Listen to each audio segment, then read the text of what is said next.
Kabayan! Balik tayo dito sa off-grid system ko sa bahay. Going to show you kung paano i-properly shut down yung system nyo. Andyan yung inverter at saka solar charger controller ko. Off-grid ito. So, may dumating na bagong device. As I mentioned sa previous video ko. Ito yung BMS. Parang duda ako dito eh. Pero anyway, sabi nila maganda raw. Galing sa India. So, hindi yung talagang device na ina-after ko. So, ang BMS, Battery Management System. So, mas nakita nyo 48 volt. Ito, 4 na battery. So, 48 volt system siya.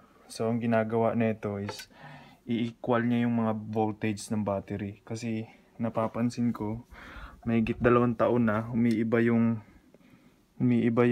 voltahe ng bawat isang battery. May iba 13 volt, may iba ibang. So, paiba-iba na yung sa katagalan, kaya kailangan nyo ng BMS din sa off-grid solar nyo. Anyway, mahirap i-testing. Isa lang kamay. So, balik tayo. Ay, kakabit ko ngayon yan. So, tatanggalin ko yung mga connectors niya. So, ang gagawin ko, paano siya i-shut down yung system. May step and procedure din paano siya i-shut down. So, first of all, punta tayo dito sa fridge. Shut down muna natin yung fridge.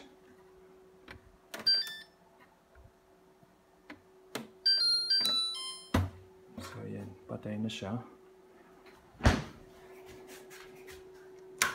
Switch it off.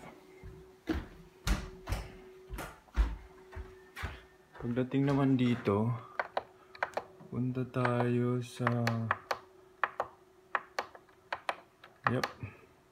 turn off.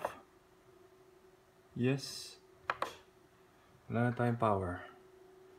So, naka-off na siya. Wala nang power. So, naka-off. I-off ito.